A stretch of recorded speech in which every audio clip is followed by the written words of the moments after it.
Hi friends, రీసెంట్గా 2026 గణతంత్ర దినోత్సవాల్లో భాగంగా భారత మహిళా క్రికెట్ టీం కెప్టెన్ అయినటువంటి హార్మన్ ప్రీత్ కౌర్ గారికి పద్మశ్రీ అవార్డును ప్రదానం చేశారు. మెయిన్గా ఈమెకు ఇంత గొప్ప అవార్డు దక్కడం నిజంగా చాలా గొప్ప అంశమనే చెప్పాలి. ప్రధానంగా భారత ఉమెన్స్ క్రికెట్ టీంకు గత 50 సంవత్సరాల నుంచి ఒక్క ఐసీసీ ట్రోఫీ లేదు అన్న అపవాదు నుంచి భారత క్రికెట్ టీంను రక్షించినటువంటి ఘనత ఈమెకు మాత్రమే సాధ్యమైంది.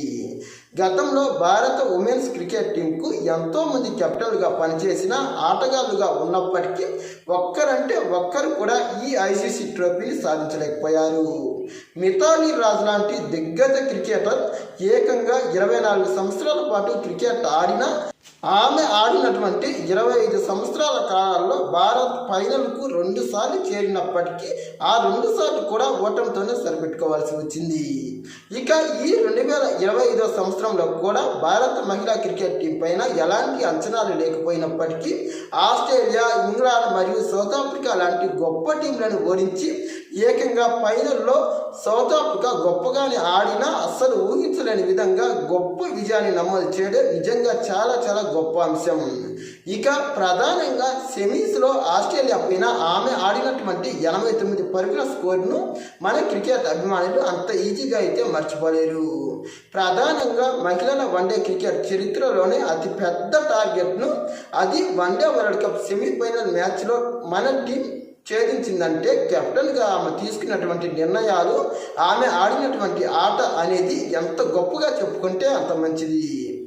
ఇక ఒకానొక దశలో ఈ టోర్నీలోనే ఈమె సరిగ్గా ఆడడం లేదు, కెప్టెన్గా పనికిరాదు అన్న విమర్శలు వచ్చినప్పటికీ ఇక టోర్నీలో వరుసగా ఇంగ్లాండ్, సౌత్ ఆఫ్రికా లాంటి కీలకమైన జట్ల చేతిలో ఓడిపోయినప్పటికీ అలాంటి సిచ్యువేషన్లో ఆశలు వదులుకోకుండా మన టీంను గొప్పగా నడిపించడం ద్వారానే ఈమె యొక్క కెప్టెన్సీ సత్తా ఏంటో మనం అర్థం చేసుకోవచ్చు.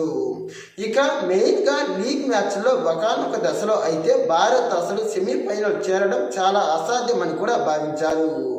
అలాంటి సిచ్యువేషన్లో చివరిలో న్యూజిలాండ్పై అద్భుతమైన విజయంతో రన్ రేట్ను కూడా పెంచుకొని అనూహ్యంగా సెమీఫైనల్ చేరి సెమీఫైనల్లో ఆస్ట్రేలియా లాంటి గొప్ప టీంను మరియు మాజీ ఛాంపియన్ను చాలా గొప్ప టార్గెట్ నిర్దేశించినప్పటికీ అంత గొప్ప టార్గెట్ను కూడా ఛేదించేసి ఫైనల్ వరకు మన భారత్ను చేర్చిందంటేనే ఈమె కెప్టెన్సీకి మనమందరం హ్యాట్సాప్ చెప్పాల్సిందే.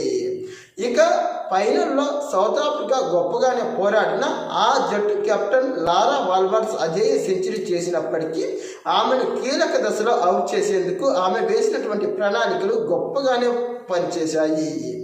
అంతేకాకుండా శఫాలి వర్మకు బౌలింగ్ ఇవ్వడం ద్వారా ఈమె వేసినటువంటి ప్రణాళికలు గొప్ప ఫలితాలు ఇచ్చాయని చెప్పాలి.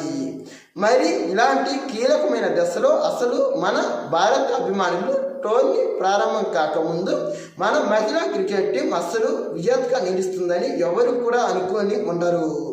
మరి అలాంటి సిచ్యువేషన్లో ఏకంగా పురుషులకు ఏమాత్రం తక్కువ కాదు అని నిరూపిస్తూ మహిళల్లో కూడా సత్తా ఉంది అని ఈమె గొప్పగా చాటి చెబుతూ 50 సంవత్సరాల నిరీక్షణకు తెరదించుతూ మొట్టమొదటిసారిగా ముంబైలో మనందరి అభిమానుల ముందు మనందరి యొక్క అపురూప స్వప్నమైనటువంటి ఈ వన్డే వరల్డ్ కప్ను సాధించడం ద్వారా ఈమె మహిళా క్రికెట్లో మేటి క్రీడాకారిణిగా నిలిచిందని ప్రత్యేకంగా చెప్పవచ్చు.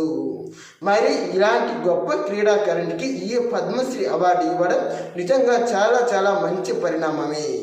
ఇలాగే కెప్టెన్ హార్మన్ ప్రీత్ కౌర్ మన మహిళా క్రికెట్ టీంకు మరిన్ని విజయాలను అందించి రాబోయే T20 వరల్డ్ కప్లో కూడా ఉమెన్స్ను ఛాంపియన్గా నిలబెడుతుందని ఆశిస్తున్నాను.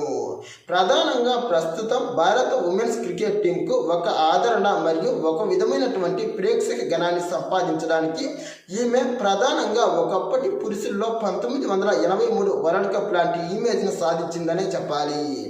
మరి అలాంటి అంచనాలను ఈమె రాబోయే రోజుల్లో ఎంతవరకు నిలబెట్టుకుంటుందో చూడాలి. ఇలాంటి మరిన్ని క్రికెట్ అప్డేట్స్ కోసం మా ఛానల్ను సబ్స్క్రైబ్ చేయండి. ఈ వీడియో నచ్చితే లైక్, షేర్, కామెంట్.